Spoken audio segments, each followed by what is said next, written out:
À Bamako, les inondations enregistrées entre 2024 et 2025 ont été comme une mise à l'épreuve des bâtiments et des infrastructures. Alors, quelles sont les mesures préventives à mettre en place afin de garantir la sécurité des personnes et de leurs biens? Je vous invite à rester avec moi pour connaître la réponse.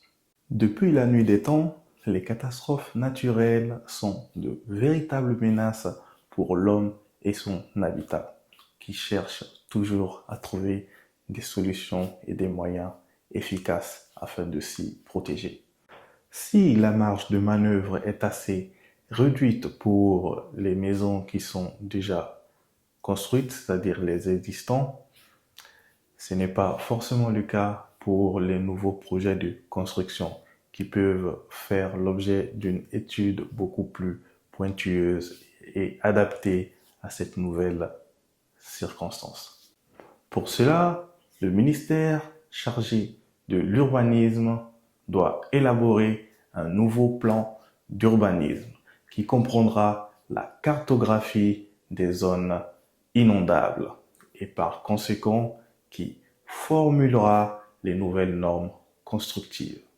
Idéalement, cette réglementation prendra en compte le respect rigoureux de la limite constructive en fonction des points de passage des eaux dans tout le district de Bamako, mais aussi de la création des vides sanitaires et des bassins de rétention dans les nouveaux projets de construction, dans le but de rehausser le niveau des bâtiments, mais aussi de contenir l'excédent d'eau lors des inondations.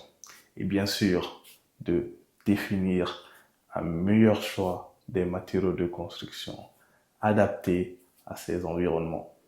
De ce fait, je vous invite à me laisser en commentaire les autres mesures qui vous semblent pertinentes et de liker et partager cette vidéo afin que notre message puisse arriver dans les bonnes oreilles.